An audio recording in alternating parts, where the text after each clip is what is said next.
Good morning. What's going on YouTube? It is Trev. All right, let's talk about it. Let me pull this up. We first heard about this during a live chat that I had with Marco from Terra Grants Foundation. Sorry, I just woke up and I'm just like wiping the sleep out of my eyes, which is rude.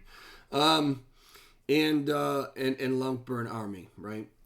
If you saw that video, it was chock full of some really good information. If you haven't watched it, I'm going to link it at the end. Make sure you go and watch it if you want to stay informed with what's going on. From the mouths of the people who are making it go on. Anyway, so this is legal representation for the Terra Classic DAO, written by Edward Kim. It is a proposal that is currently on Agora. And what we talked about was that we need legal representation at this point to move forward with Lunk, with Terra Classic, right? If we were another chain, would we be going through this? I'm not sure, right? But with the landscape as it is, with being in the United States with the SEC hunting all cryptocurrency, really, right? And everybody going after stable coins, and with the depegging, which really anybody that's looking to regulate is weaponizing, right? The depegging of Luna and Terra Luna, they're using it to say, look what happens, right? Now, it's been said that after Do Kwon forked off the new Luna version 2, it's a new chain. It really may not be subject to any of the current legal issues that Do Kwon is currently facing, or I'm not even sure what TFL might or might not be facing. It all really needs to play out, right?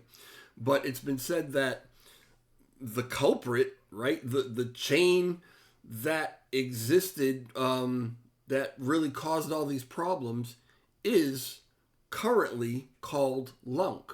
It's Terra Classic. And just because we changed the name of it and Do Kwon tried to wipe his hands of it, doesn't mean that it's not still the chain in question, right?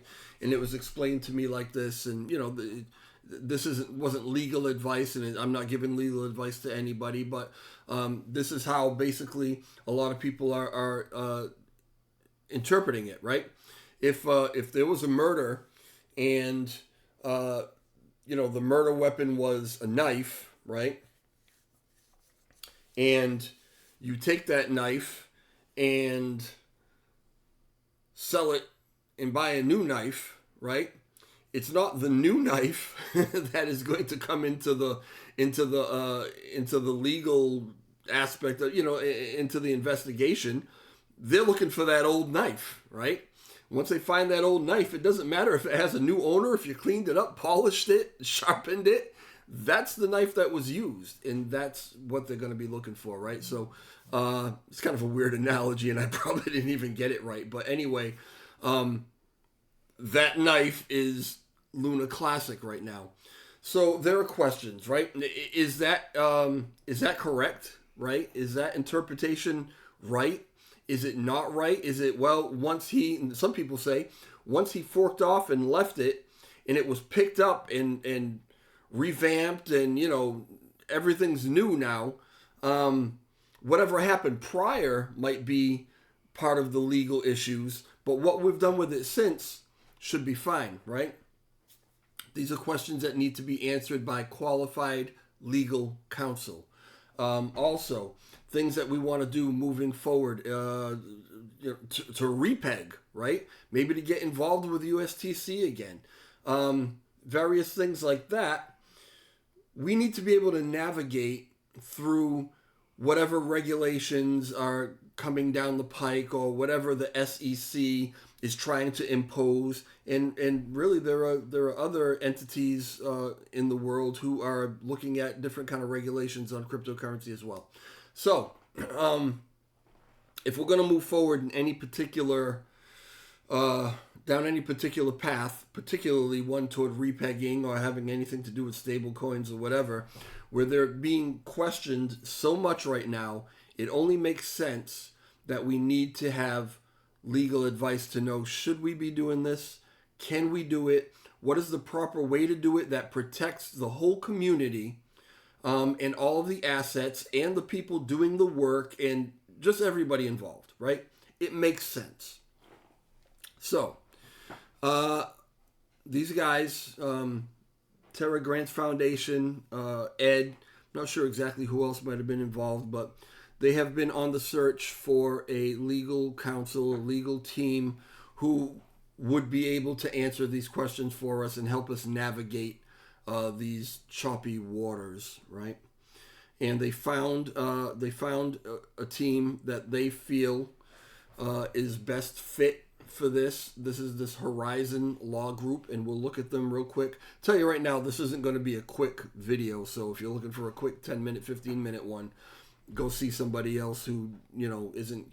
I want to get deep into this because I feel like we need to have all this information, right? I'm going to read this entire proposal. It's not that long, but I also want to look at this law group a little bit, just, kind of the main page that they put up for us, all right? So anyway, that's the background, and those are the things that we talked about during the live chat. So here we are. We were told that we would get this on Agora, and here it is. So let's look at it.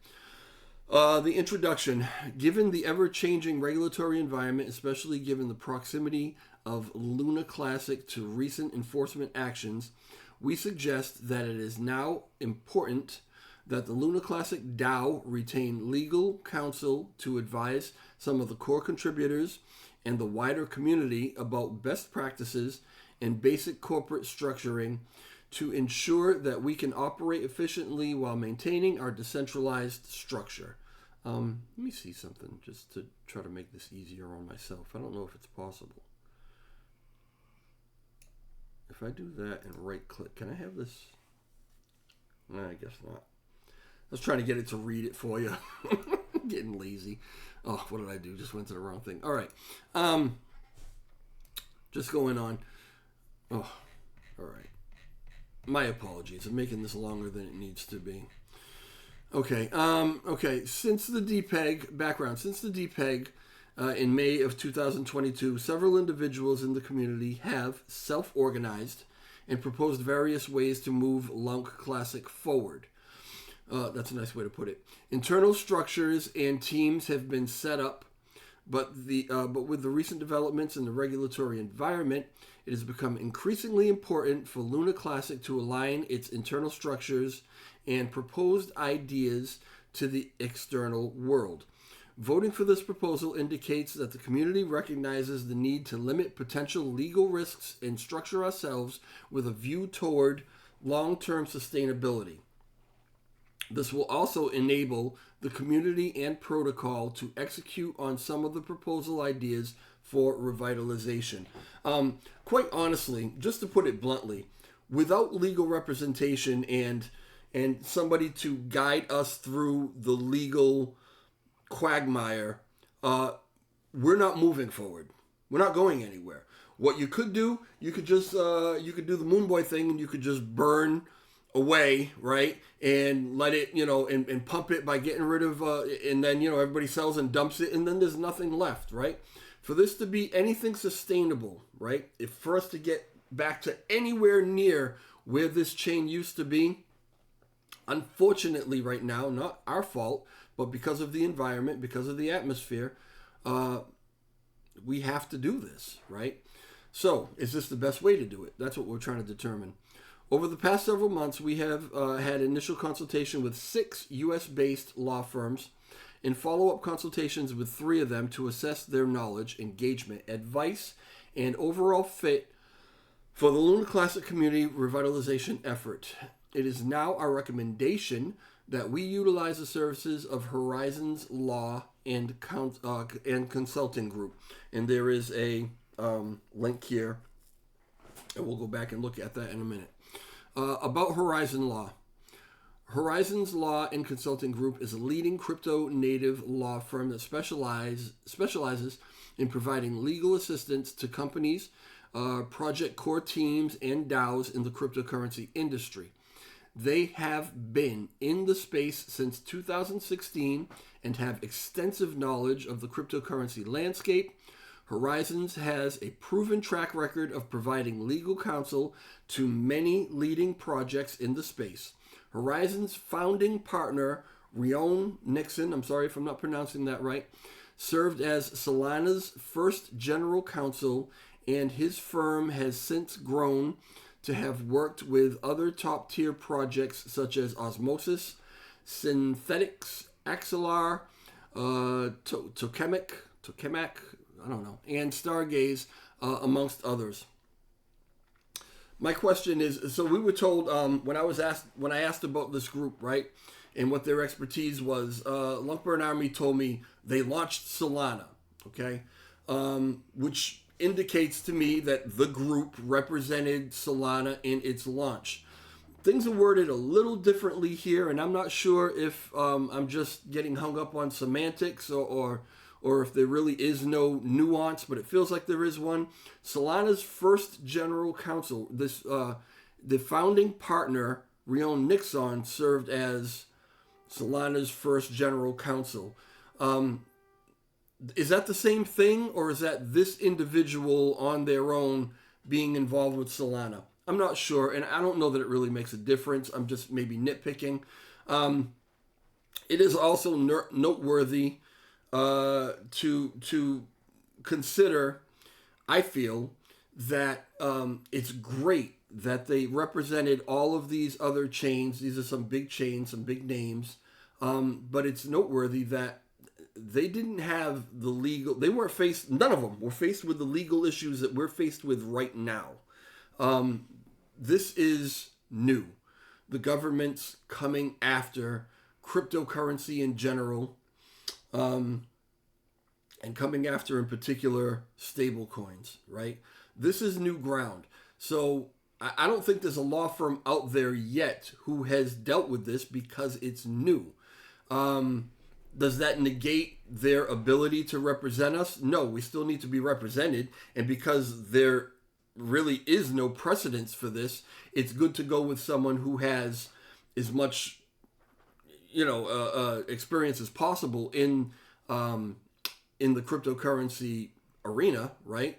So that's awesome. But basically, I guess what I'm trying to say is just because we're being represented by this firm who has all this experience doesn't mean that everything is in the clear now and that everything will be hunky-dory.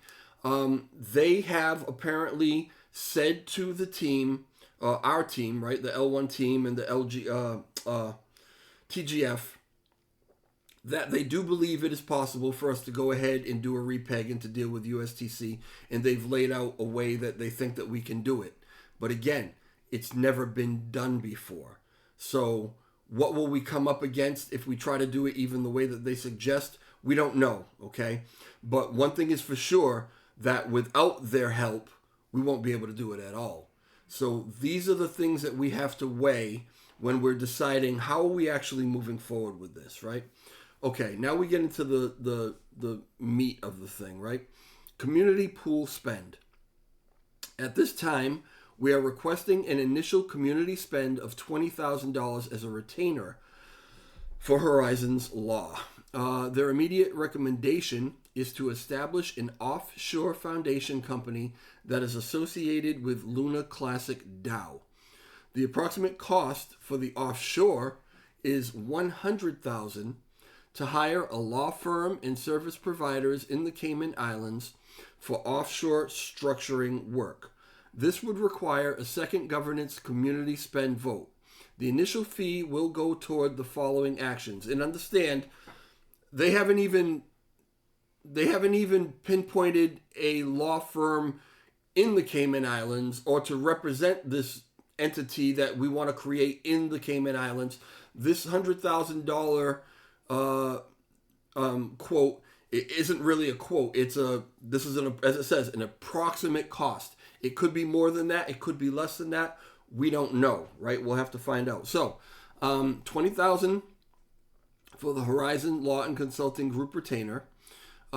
Advise the community on steps toward setting up a Cayman Island Foundation company to associate with the Luna Classic DAO. Cayman Foundation companies are ownerless structures which combine the flexibility of a corporation or LLC with the fiduciary ownerless benefits of a traditional nonprofit foundation. Produce advice to mitigate U.S. regulatory risk. Field questions from the Luna Classic community. They're going to wish they never said that they'd do that. Committee will be formed to interface with the law firm. I would love to be on that committee. Curated lists of questions from the community will be solicited and presented to the attorneys. Provide guidelines for contractors working for community pool spends.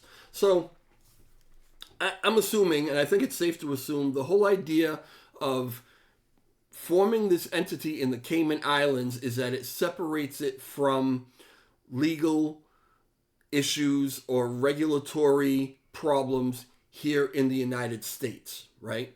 I mean, they're attacking, right? The administration in general is attacking. The SEC is coming after us. Do Kwon, we know, has been arrested. There are questions as to, in Montenegro or whatever, there are questions as to, is he going to be extradited to the U.S. to face these charges put forth on him by the SEC? Some people feel it's more likely that he'll be extradited, if anywhere, back to Korea, right? We're not sure how any of this is going to play out, but we know that the SEC is on the hunt. So the way to get around all that is to have this entity totally offshore and out of their jurisdiction, okay? When we talk about some of the legal issues that Binance is facing right now, well, the solution is almost a simple one. Close up everything they're doing in the U.S. and just do everything in Europe or everything offshore or whatever, right? This is what I've heard from various legal people, right? This is the way to get around it. You just need to get out of the United States, right? Because if they can regulate it, go somewhere where they can't regulate it. And this is, I guess, the idea here.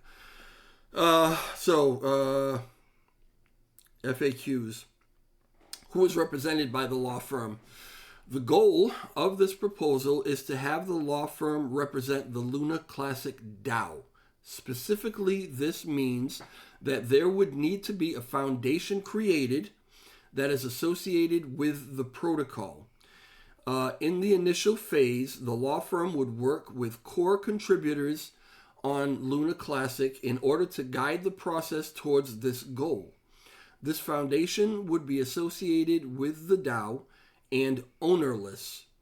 It would follow governance decisions made by the blockchain protocol. A community committee would be set up to interface with the law firm during the initial months and would define the protocol and procedure on committee membership guidelines, length of terms, indemnification, and how to best utilize the firm resources. So there's still a lot to really play out here, right? We got to set up, first off, we have to pass the proposal, which means that we release the money from the community pool to do all this, potentially in excess of $100,000. It's a big number, right? But in the grand scheme of things, is it so big? This is what we have to decide, right?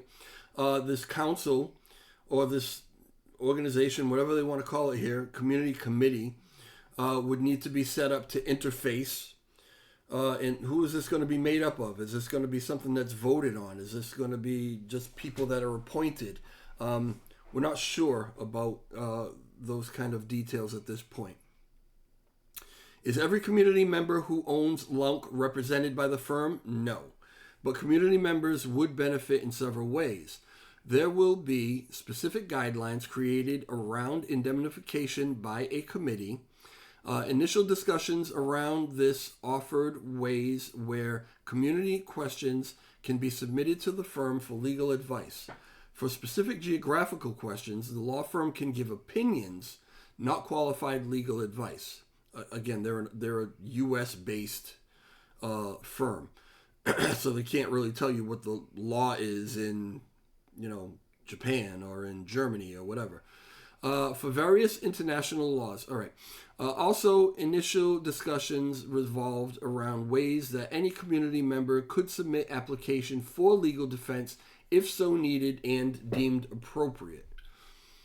Okay, that opens it up a bit. All right, so are core contributors automatically represented? No. Again, guidelines will be drawn up in the first few months by a committee on how to best approach this. If it is decided that an individual or group of individuals would be legally represented, and should there be some sort of conflict between the individual and the Lump Classic DAO, the law firm would represent the DAO. The conflicted individual or group would then have to seek external representation. Okay, so first responsibility will be to the DAO in all cases, right? All right. Could a team working to benefit Terra Classic be represented by the law firm? Yes. There will be published transparent ways that any community member or team could become represented.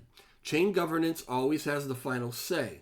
Again, given any conflict of interest, the law firm represents the Lump Classic DAO. So, is what Ed's saying here that if an individual or organization or whatever working within Terra Classic requests representation or some sort of legal advice or whatever from this law firm, I feel like what he's saying is that they would have to put forth a proposal and get permission from the community. I think that's what I'm reading, but I'm not sure. I'm sure I'll be corrected if not. All right. What exactly is happening in the first few months? The firm has recommended that DAO and contributors start from a clean slate. The initial month or two would involve the restructuring or disbanding of current organizations. Guidelines around recent regulatory actions will be disseminated and published for clarity. Research on next steps forward that mitigate risks will also be explored. So what do we have? We have Terra Grants Foundation. I guess that's what they're talking about. We have an L1 task force. Is that something that we're talking about as well? As far as starting from a clean slate and disbanding everything? I'm not sure. I'm not sure exactly which contributors or which organizations they're talking about disbanding and starting all over again. Maybe it's just TGF. I'm not sure. Okay, so what does the Offshore Foundation offer to the Lump Classic DAO? See below. All right. So future engagement. As a retainer has been utilized, after the retainer has been utilized, a public document will be drafted outlining all of the activities that have been accomplished at that time, and delineate more concrete descriptions of next steps to help progress develop of the blockchain. At that time, additional spend propositions or alternative arrangements will be discussed on whether or not the engagement should be continued, and under what terms. Initial discussions have strongly suggested that the following steps be considered. I want to circle back to that in a second, but let me finish reading this.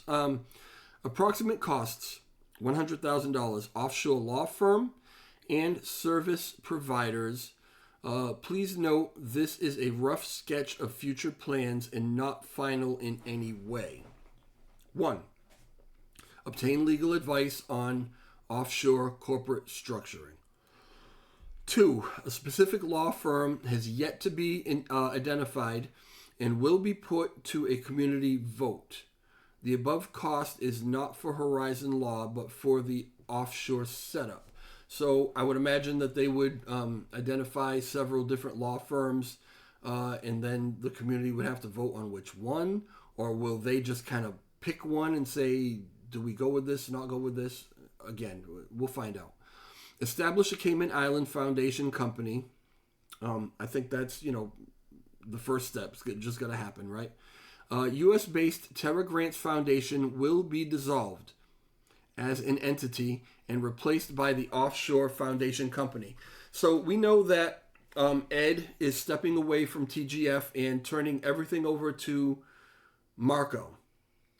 If TGF is being dismantled, does the structure be dismantled in the U.S. but then recreated just as is in the Cayman Islands? Because what Marco told me when I asked him who's on his team, he said something to the effect of me, myself, and I. It's kind of just Marco. He does have advisors or whatever, right? But it's just him. I know he's already in Florida. So is he moving to the Cayman Islands? Is he going to represent or redo TGF in this Cayman Island? Is he going to reform it in the Cayman Islands, yet work from, remotely from where he is? All these, we're not sure exactly how that's all going to play out. There's still a lot here to be answered. 5, this will allow the community protocol to be represented by an entity that can enter into agreements and with external entities and a legally recognized vehicle to provide grant funding through a legally recognized corporate entity. That's awesome, right? Because one of the questions that's come up often is that if somebody wants to actually come and work on this chain, who do they deal with? Who do they talk to? Who do they sign contracts with? All the things that you need when you say that you're going to go work with another company, there's somebody to talk to. There's usually, some sort of leadership or whatever it is. There's some sort of structure that you interact with. Right now, this chain doesn't have that. So if this is being created through this, I call that a good thing. This will establish a tax-optimized vehicle for the protocol treasury. Okay. Appoint independent director to service the foundation company. Wonder who that would be. The independent director is required for a Cayman Islands Foundation company. He or she owes fiduciary duties to the DAO, not a board of directors or the core team. Okay. The director would sign off on development grants and ensure that protocol assets are distributed properly. That's a huge job. That's a very important job, but there's a lot of responsibility there, and there could potentially be, I don't know. I mean, there could be some legality around that. I mean, if things go wrong, is this the person that really is going to kind of, take the liability brunt of it? Who's going to fill that role? That'll be interesting.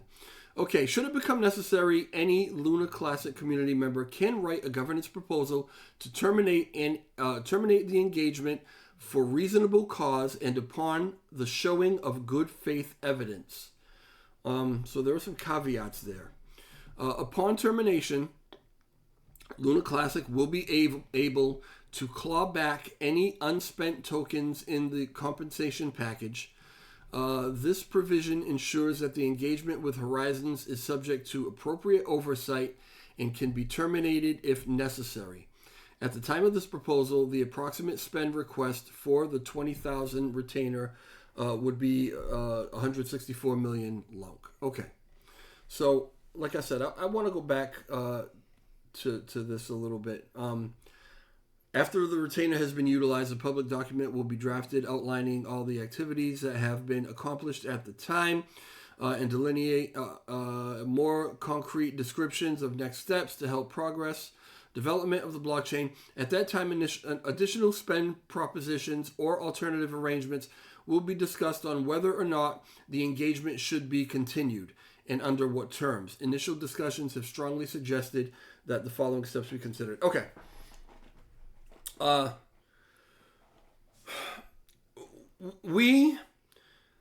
feel when we're looking at this proposal and when we're deciding on it, when it goes to station to be voted on, we have to, I believe, look long term. Okay? We have to look past this initial proposal. Because in reality, what are we going to do? Are we really going to sit here and say to ourselves that we're going to spend $20,000 on a retainer for this law firm, and then potentially $100,000 or somewhere around there, and set up this offshore law firm, and set up another entity in the Cayman Islands, and set up an oversight committee, and put a director in place? Are we going to do all this and then at some point say, yeah, it's not working, let's just cancel it and let's try something else? I mean, really? Right? No. If we get into this, know that we are in this for the long term. Know that we are in this regardless whatever comes. Come hell or high water, okay? If we get involved with this structure, this is the structure we're going with. Because if we ever just decide that, that's not working, forget it, this chain's done.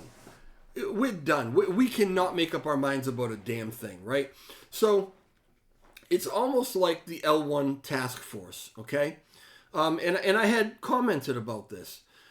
We decided to fund them for Q1. But I asked the question, I asked it, I believe, of Zaradar, and I think I even might have even talked about it in a video. I asked the question, I said, listen, all the things that are being done right now in Q1, all of the upgrades and updates that are being done, if you don't continue doing these into Q2 and moving forward just, in infinity, right? If you don't continue to do this stuff, is whatever went on in Q1 even worth a damn? And the answer was absolutely not. No. Would have wasted our time. If in other words, if we spent the money for Q1 for the L1 task force and we had them do all the work that they did, but we don't continue them into Q2 to continue the work and we just let the work sit there, we wasted all that money and wasted all that time. So you almost have to. You're in for a pound, in for a penny, or in for a penny, in for a pound, right? Is that the old saying? You almost have to continue to get involved in it with it to begin with. Is making the commitment that this is the path we're taking going forward. And it's not a bad path to take, right? But we just need to know, once we get into this and we're locked into it, what can come up in the future? What can come up as far as, but we're going to need money for this. We're going to need money for that, right? Understand that there is going to be a future with this where that is uncertain right now. But once we get involved with them, we're going to have to stay involved with this path. I'm not saying that to say that we shouldn't do it. I'm just saying we need to think long term. We need to think past the 20,000. We need to think past the 100,000, because this is going to be an ongoing and continuing thing. If we want to continue over the years to keep this chain running and to get it where we need to get it, right? So that's just what I want to point out. All right, so let's go to, I'm going to click on this link. And okay, so here's Horizons. It's a quick little, page for us to look at. I mean, I'm not going to get into all this stuff. You guys can go and do it. Optimistic for the future. Cryptocurrency will change the way that humans organize themselves. It is one of the most disruptive technologies in the history of the world. Horizons represents companies and individuals who share this vision and passionately work to ensure that cryptocurrencies positively impact humanity. We provide expert counsel and crypto-native legal solutions to entrepreneurs who are seizing this once-in-a-lifetime opportunity. There's a tab for you to actually reach them. Who we are a crypto-native law firm that provides the highest level of expertise to our clients. Having been in the space since 2016, Horizons lawyers have an in-depth knowledge about the cryptocurrency landscape.